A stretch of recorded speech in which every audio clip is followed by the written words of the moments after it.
Welcome back to a brand new episode of Charm City Beat. After a little bit of break, we are back on the eve of Super Bowl. A little bit of a late video going live tonight. It's just me and Ross on the table tonight. But what a fucking crazy 2 weeks it's been for the Ravens, man. Holy shit. The highest of highs, the lowest of lows. Baltimore sports fans have been put through it. And we're going to talk about it. So yeah, let's talk about some ups and downs. Of course, we'll start out at the gates. First time hosting an AFC Championship game. Also the first time losing a hosted AFC Championship game. We've kind of been grieving that, and then of course on top of that, right after that happened, which we didn't get to talk about, Angelo sells the Orioles. That's great. Of course, right after that, Mike McDaniel leaves to become the head coach of the Seattle Seahawks. The defensive genius behind the Ravens. You know what? Guess what? He got as far away from us as he could have. He really could geographically and just Everything. We don't have to worry about him stopping Lamar. nope. Oh man, yeah. Unless we see him in the playoffs, which again, we'll see what happens. On top of that, Zach Orr became the defensive coordinator, which I think calmed a lot of Ravens fans, Ross included, as you could tell. He's only 31 years old, making him the second youngest defensive coordinator in the NFL. Younger than us, Gerald. That's fucking nuts. The fact he's the second youngest. There's a 30-year-old doing this. What? Yes. That's nuts. Of course, you know about his history. He played with the Ravens for a few years. Actually, was on the up. I mean, we may not have even needed Roquan or Queen. There wouldn't be none of that if Zach Orr hadn't had to step away from the game, unfortunately. No, But he's becoming our defensive coordinator when he should have been almost ending his career. yeah, definitely years ahead of schedule on that one. But again, I think a lot of the things that Mike McDonald did good, I think will continue under Zach Orr. And I don't know if you saw the press conference or interview he did, where he's just talking about how just aggressive he wants to be. Just everybody to the ball, just going to hit you, rough football, just. I mean, if you're a Baltimore fan, that shouldn't sound too odd. That's what we've been doing as long as I can remember. I Long mean, as I've we're, been we're playing. it's what we're known for. It's our defense. We hit people. It's like organized, like I said, organized chaos. Mm-hmm. Mm, yeah. So I see minimum fall off. There will be some, obviously, but I mean, he's basically already have the center and leader of the defense is already in his corner. It's a cheat code. He basically has Roquan Smith being like, no, yeah, he's, listen to him. Yeah, good. We're good. Yeah. And he was his coach, his position coach all last season. So you got the green dot already back, and you're like, yeah, you're going to be pretty good. Yeah. I mean, despite the fact I don't think we've seen any assistants hired yet. Well, just keep reading. Mm. Yeah. So on top of that, going from trying to find out about the assistants, but the Orioles trade for former CY Young pitcher Corbin Burns. Um, Sorry. got our ace. I think that's one of the things that held us back in the playoffs. We're going to come back to the defensive coordinator conversation in a second, but we did find out that Anthony Weaver, who we thought was a true contender for the defensive coordinator spot, actually left and is now going to Miami to do that job. Congrats to him. Congrats to him. He worked under us. Yeah, yeah. I think half the reason why we picked one, I mean, he might have been following McDaniels if he didn't come here, but didn't sound like it was. But at the time, Weaver was still up for head coaching jobs. Yeah. So why are we gonna have him? And okay, he's gone now. this is going here now. But once DC didn't hire him, it was like, huh, is he really going to want to stay here when he's been passed over for DC twice? Yeah. But I mean, Harbaugh wanted hope he stayed, but I mean, like I said, he's been at DC before, has a chance to go to beat DC again. Yeah. It's a good opportunity. Things happen. This is a business where people come and go. We've seen this happen. Of course, this was probably I mean, we've said it multiple times in the show, the best defense the Baltimore Ravens have ever had. I mean, think of how many people have been poached. Yeah. So I mean, just think about it. I mean, there's fucking virtually an empty room right now. Of course, for that negative, we do have one positive, and maybe not a positive. Lamar, maybe it is. It's a mixed bag with him because we know his goals. But Lamar Jackson did take home his second, almost unanimous MVP award, receiving 49 out of 51st place votes. The only one not voting for him, some Bills reporter. Probably baby uses computers. Yeah, like Josh Allen, whatever. Yeah. The DVON. I don't even know what that means. Yeah. In your eyes. 49 other people opened their eyes and saw. And even if it wasn't Josh, he wasn't the second choice anyway. No. I don't even know how Josh Allen was even in the fucking conversation. No. I mean, 18 interceptions. Yeah. In one season. And I love their. Well, some of them are arm punts. What? Okay. What does that mean? He threw 18 picks. You threw 18 interceptions in a season. Like, what are you doing? Like, people have come for Lamar. They said, oh, he didn't have these many yards. Lamar was the Baltimore Ravens. And again, the MVP award is for the person that contributed the most to the team. Without Lamar, we would not have even made it to the AFC Championship. Of course, on the flip side, there's argument to say it without, if Lamar had played maybe better, things could happen. But we're not here to say that. I'm sorry we have a running game that we can hand a ball to when we get inside the 5-yard line. I'm sorry, Gus Edwards had touchdowns. So, I mean, I saw this man catch a football, man. When the hell have you ever seen a quarterback throw a football and catch it? Yeah, I mean, and also we pointed out, I think Lamar played at least a game and a half less in the regular season than Josh Allen did because he beat 10 plus teams above 500.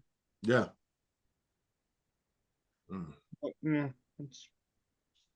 Again, this is just my honest dialogue here.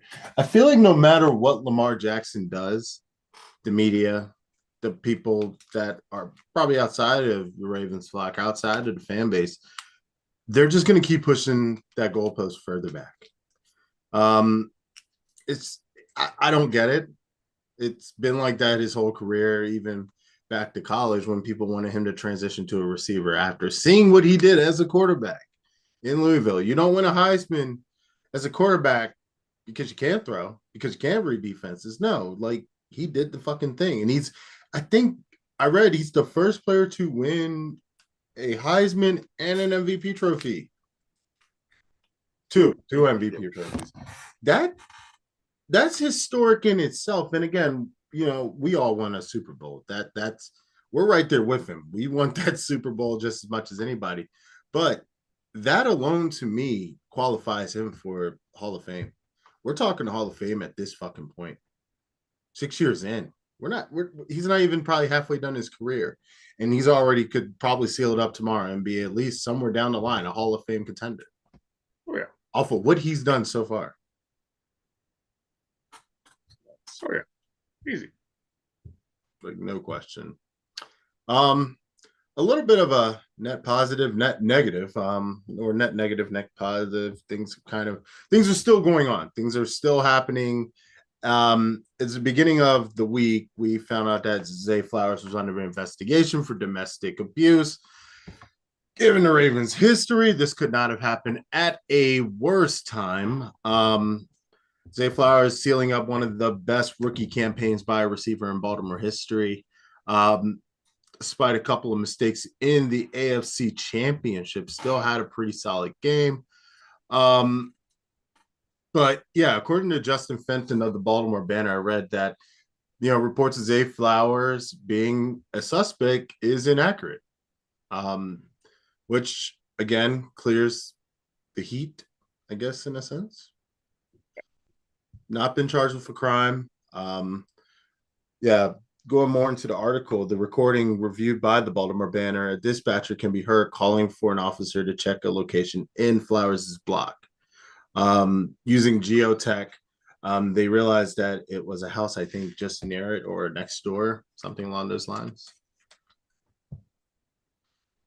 Um, yeah, that was scary because, again, you're talking about the Ravens have a zero policy. After what happened with Ray Rice in the last decade, can't remember the year at this point, but the Ravens do not play with that. And that surely that would have fucked us back to step one.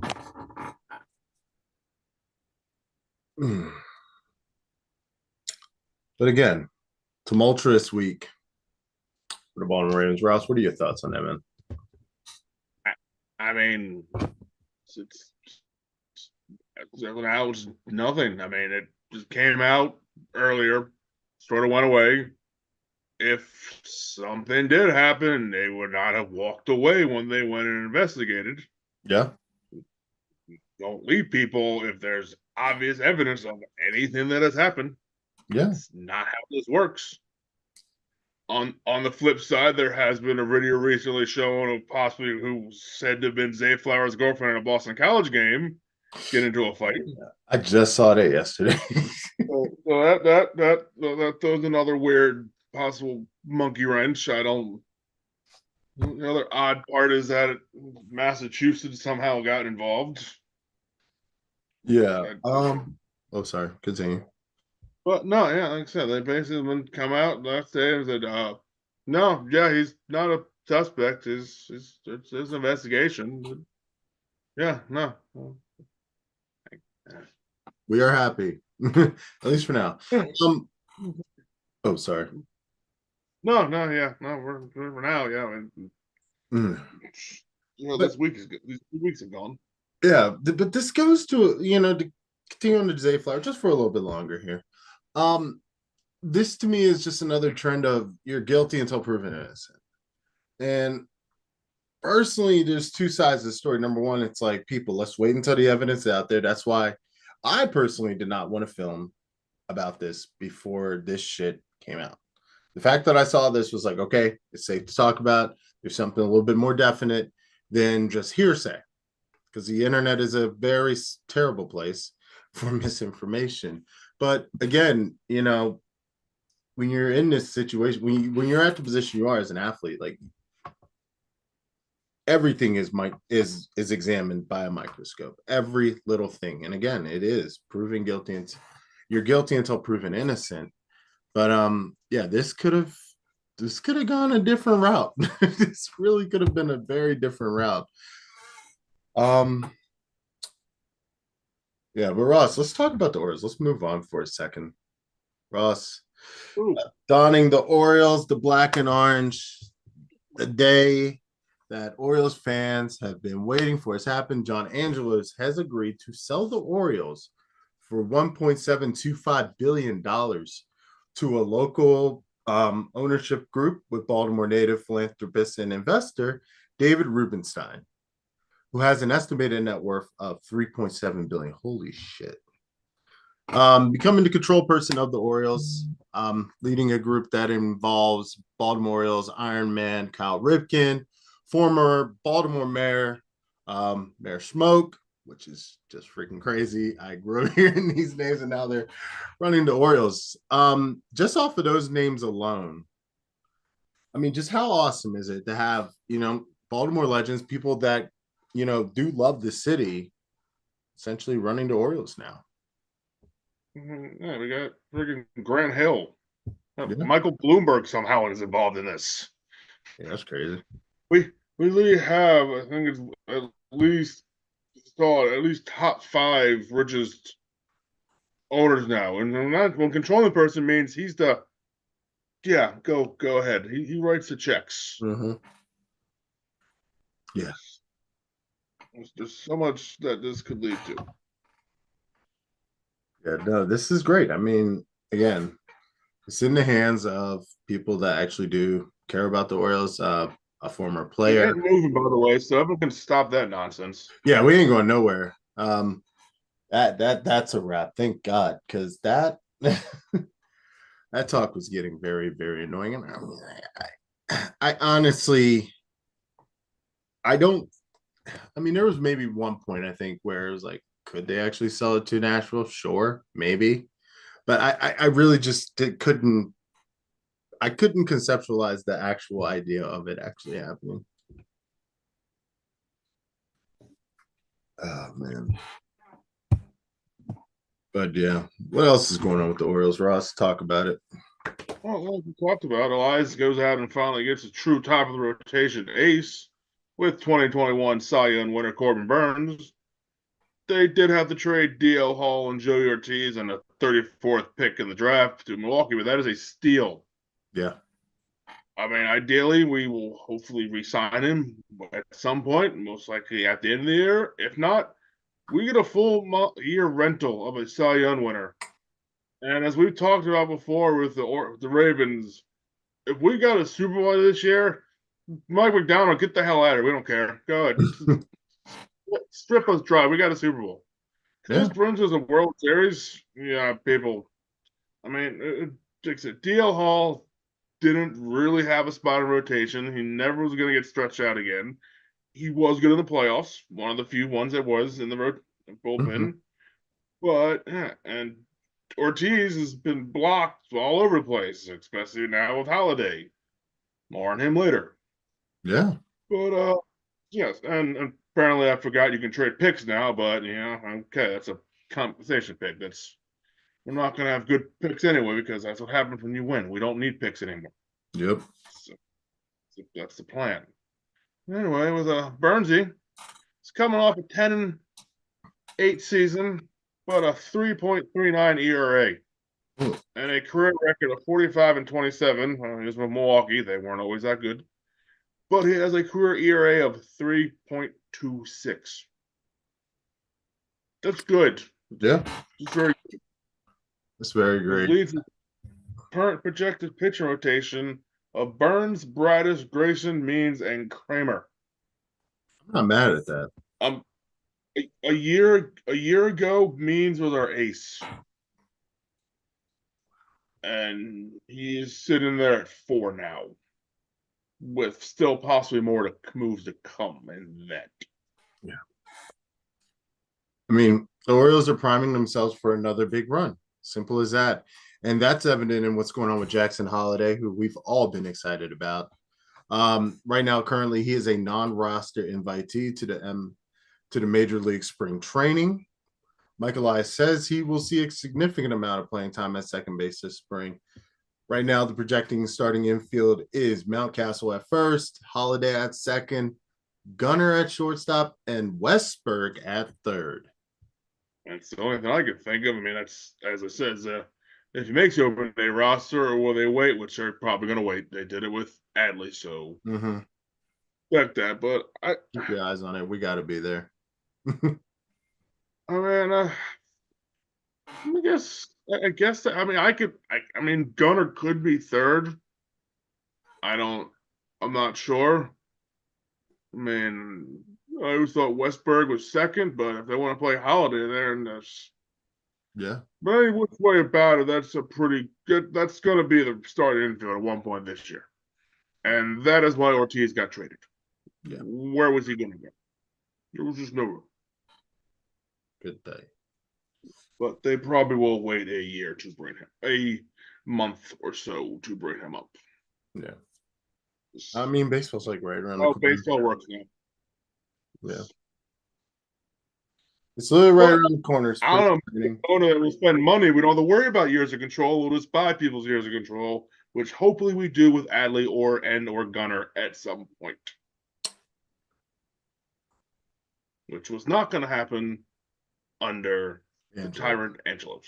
And that's what gives me They confidence. would have been traded in 2 years. Yeah, and that's what gives me confidence, knowing the guys are going to stick around, knowing that, we're not just going to trade them off and for picks. And number one, we don't need them. We're at a point in the Orioles where we have one of the best farm systems in the MLB. We're also literally finished last season, the regular season at least, with the best record in baseball. Three, 3 years in a row with the number one prospect. We're a new baseball team, people. And it's an exciting time to be an Orioles fan. Opening day is about, let me see, a month and a half away now. Jeez. Yep, end of March. Time flies, man. Time fucking flies. Interesting catching report Valentine's Day. That's true. That's very, very true. Second month and a half, we will be out there. Well, we'll be somewhere in Baltimore. Don't think tickets are going to be possible. But just have to pay on SeatGeek. Tickets are always possible. I mean, just how much you want to pay for them.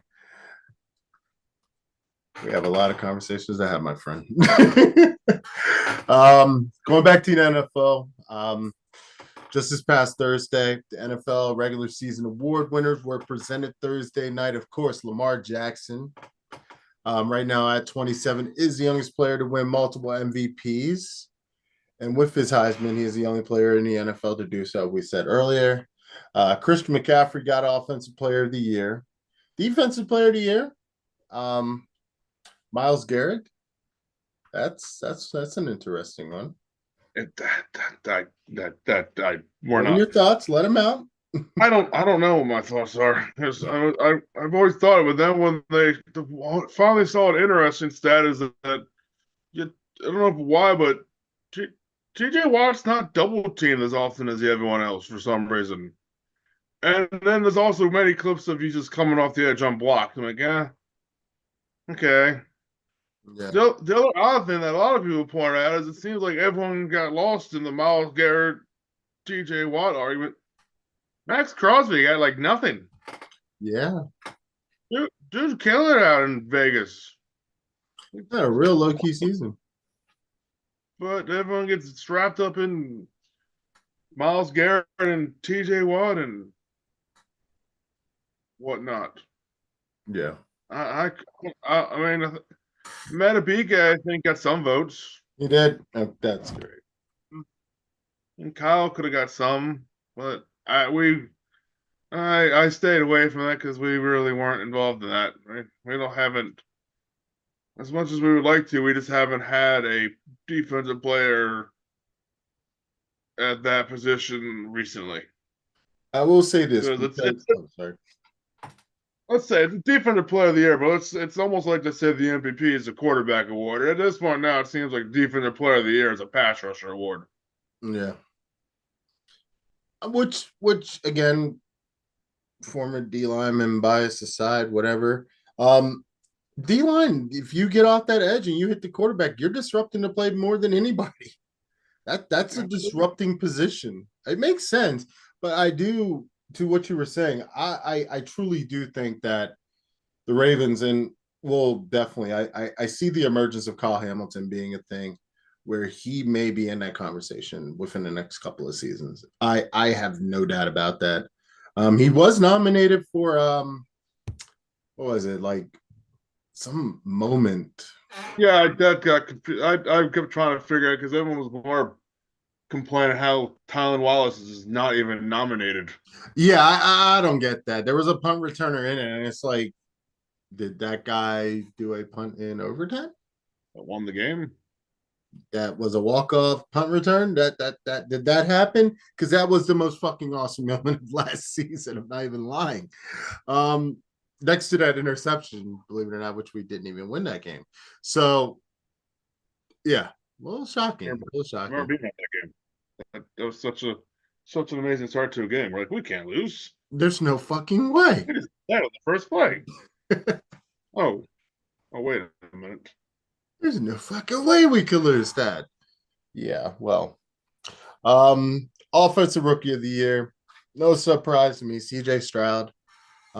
Had an awesome season. Again, him along with D'Amico, which we will talk about. Um, what they did for the Texans last season is nothing short of a miracle. Texans were down and now holding on for life support until CJ Stroud got there, and boom, playoffs, baby. Only to get stopped by us, stomped out in the freezing cold. Um, yeah. Defensive Rookie of the Year, Will Anderson Jr. Second straight year a team has had both Rookie of the Year, with the Jets doing it last season. That's pretty impressive. That's really impressive. Comeback Player of the Year. Big shout out to Joey Flacco, January Joe. Thank you. Um, He actually played. That's why he won the he award. actually played. Yes. Again, Hate me all you want, people out in the YouTube world. DeMar Hamlin did not deserve that. Give him another award. and you're talking about a guy who ran his fantasy team, which was called DeMar's. Actually, no, it's called Hamlin's Revenge Tour because I had the Buffalo. Actually, I think most of my fantasy team that season was Buffalo Bills. I was in that championship game. Again, what happened was absolutely terrifying. To come back, to make the roster, to be healthy. But again, he only played a few snaps, And two tackles. two tackles, Two compared tackles. to Joe Flacco, who took the Browns I and got them into the I playoffs. mean, I mean, honestly, if you're not going to give it the joke because you want to be like, oh, you only play Baker should have won it. Yeah, Hell, Lamar could have had a legit argument. could have. Lamar was hurt, and he Definitely. came back and had an MVP season. I mean, as much as people say, oh, he came back, okay, good for him, Mm-hmm. great story. Did the Bills keep him because they would have looked like complete asses if they didn't have him on the roster at Yeah. all? He didn't even Yeah. dress half the season. In fact, he had. I think I looked up. There's people were arguing this all week on. I say his stats like had two tackles in 5 games, and then someone else remembered a crucial penalty that actually cost them the Bills the game as being the 12th man on the field. So yeah, give him another award, lifetime achievement, anything. I don't not come back. He Yeah. Flacco came back off the couch, whatever. He had 5 300-yard games. He's never done that in his career. He's 39 years old. He dragged the Browns to the playoffs. Yeah. And like you said, at almost 40, this guy should have been retired. This should have been a wrap. But Joe Flacco went out there, did the damn thing. Again, of course, losing in the first round of the playoffs, but By the way, he really wanted to come back to Baltimore. oh, I bet. Him, there I bet. nice, nice little moment with him and Lamar. And Joe is tall. Oh yeah. Look, Joe he tall as shit. towered over Lamar. Lamar was able to put his head on his shoulder. I think what Lamar Jackson's like 6'2", 6'1" and a half, something like that. And Joe Flacco's like 6'5", 6'6", something crazy. Like Joe's a big dude. But hey, kudos to him. Coach of the year, Kevin Stefanski. That surprised me. Could have swore it was gonna be D'Amico Ryan. I'm not gonna lie, it was John got a nod there. That was cool. But again, Best records usually going to get some nod in there. oh, here's what I'm saying. Here's what I think about that. And with the coach of the year, it's like you got the man out there, in San Francisco. You got John Harbaugh. These are guys that are consistently good. It's expected to get to the AFC Championship. It's expected to be in the playoffs, consistently and get to the Super Bowl. These are the quality coaches that they are, that have these franchises that historically do this. So, for the Kevin Stefanski, the D'Amico Ryans, the Lions, they are franchises that aren't great. So that is impressive. That's what's going to get votes. You already do this. You're good. It's expected. If this was a full season award, probably it might look a little different, that award. If this was playoffs included, might be a different award winner there.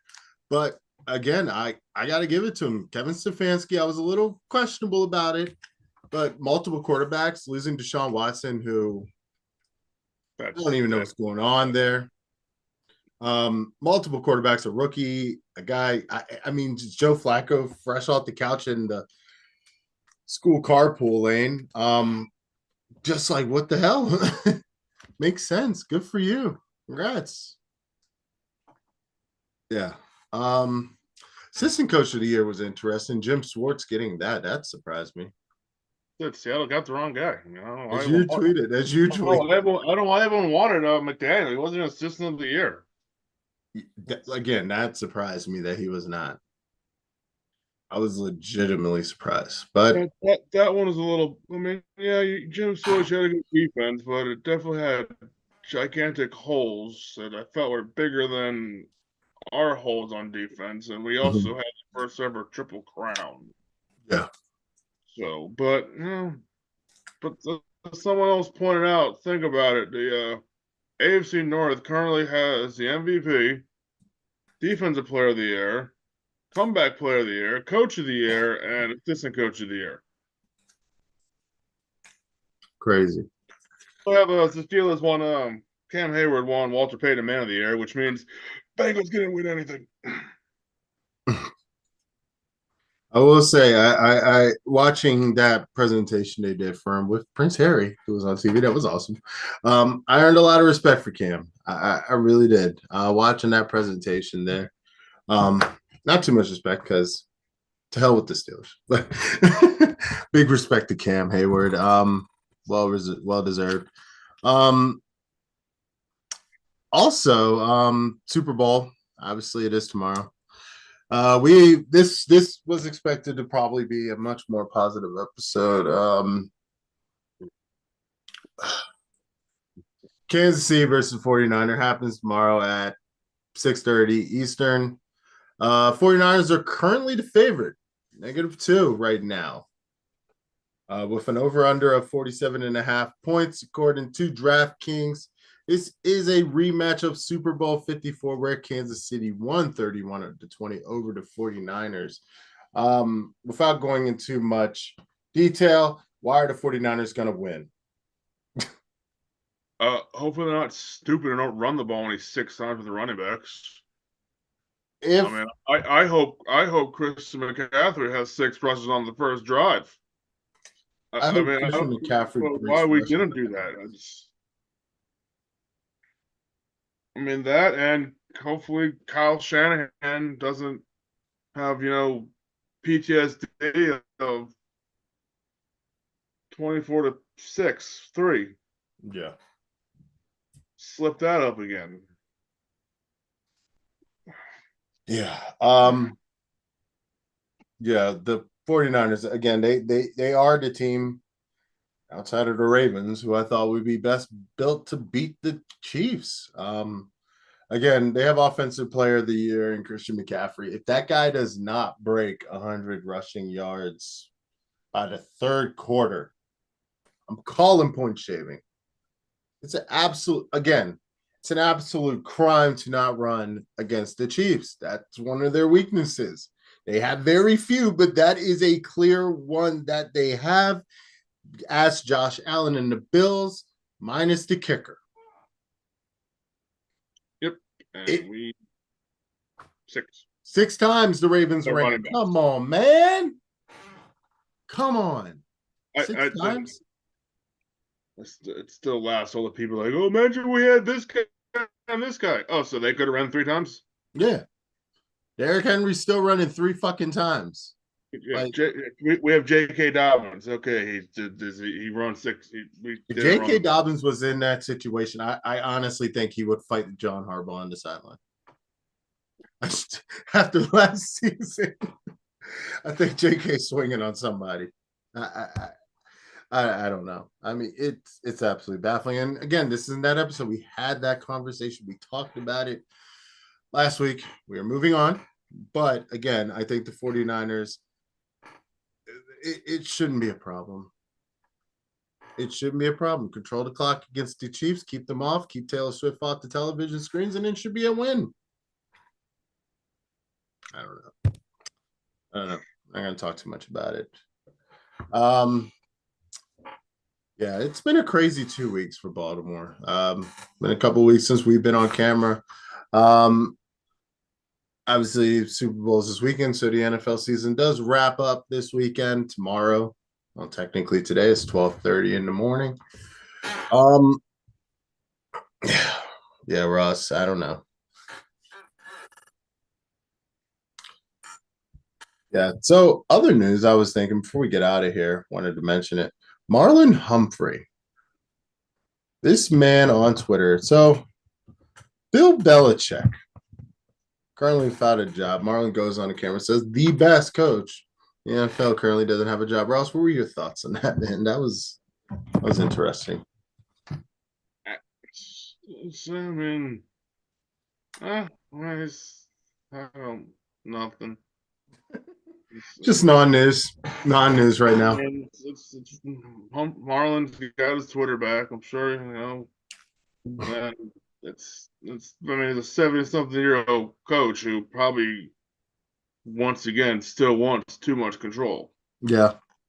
So, I mean, it's just, I mean, as much as we don't want it, I think his time has passed. Yeah. His ways are not gonna they're not gonna fly anymore. Yeah. I mean, he just again, we talk about it, just in terms of coaches, and it's a new generation of coaching. The coaches are now younger than us, as we see right now with Zach Orr. The coaches are younger. It's a new era of football. It truly is. The Our, old guard is out, and the new. Harbaugh and Tomlin are the two of the most tenured coaches right now. Yep, that's insane. Harbaugh was hired in 2008, Wow. and Yeah. his second most tenure behind Tomlin, I believe. Yeah. Yeah, I mean that in itself is just absolutely incredible that rivalry has gone on just that long consistently. Yeah, but again, Organizations that don't change coaches. You do good, you're not gonna get rid of you. and that's word to Twitter for real, because a lot of people were calling for John Harbaugh's head. Again, I get the frustration, but a coach that consistently goes to the playoffs, a coach that has gotten a franchise to its first home AFC championship is not going anywhere. Those dance moves are staying, people. Get over it. The dance moves, the inspirational talks, all that shit is here because John Harbaugh is a leader of men. Simply as that. You may not like you may not like some of the coaching decisions, but the proof's in the pudding. He's there. We just gotta get to the Super Bowl next season. I think what hurt most of this was the fact that we let Mike McDonald walk out of the building. Yeah. If there was anyone to take over at that time, that would have been probably the perfect fit. Him go there, Zach Orr probably would still become DC, and who knows from that. But like I said, AFC Championship game, he's not gonna. This is not.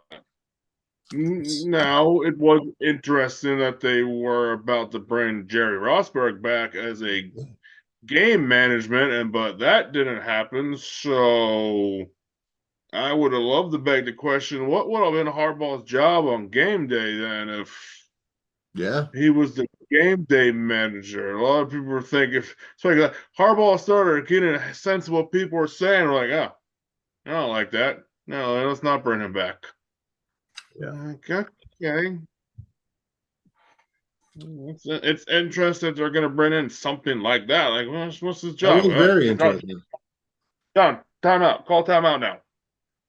Smile. Don't make that face. Don't make your confused face. Everyone hates your confused face. I'm not gonna fake. Ooh. Who knows what could have happened? I don't know. But yeah, crazy 2 weeks. Orioles under new management. Ravens wrapping up the regular season, doing work with the MVP. Super Bowl is tomorrow at 6:30 p.m., whether you're watching it or not, which again, if you go around asking anybody from Baltimore, they'll tell you a mixed bag of we're here either for the commercials or we're probably putting on Netflix. It just depends on what side of the fence you're on with that. But as for that, any last thoughts for us? Well, I mean, I'll be watching just don't be boring like the Patriots Rams Super Bowl. Yeah. I mean, it shouldn't be. It's got Mahomes, it's got Purdy, Debo, McCaffrey, Kelsey, Taylor Swift. Everyone's involved. Apparently, she's on her way. Tokyo. Are you tracking her, Ross? You're a Swifty. No, so apparently someone was. Yeah, like she had to sell her like airplane or some shit like that. Like, what the fuck? Rich people problems. Yeah, no, not a lot of thoughts. Pretty much like here we are. It should have been a different circumstance. I'm not going to dwell on too much because I'm trying to be a positive person. I'm trying to move past it. I'll be watching and I will trying be to. watching, yes. It will be on my I'll be TV. trying to make money. Of course you will. Which you did. You made some money off that MVP. So good congrats to you. Um, yeah, just watching it. I still love football. It's going to be on TV. Simply as that. But yeah, that does it for our show tonight. Don't forget to like and subscribe. We will be back in the near future, to talk about it as things come up. Off season, we're still on. Baseball's coming up, so stay tuned. Take care.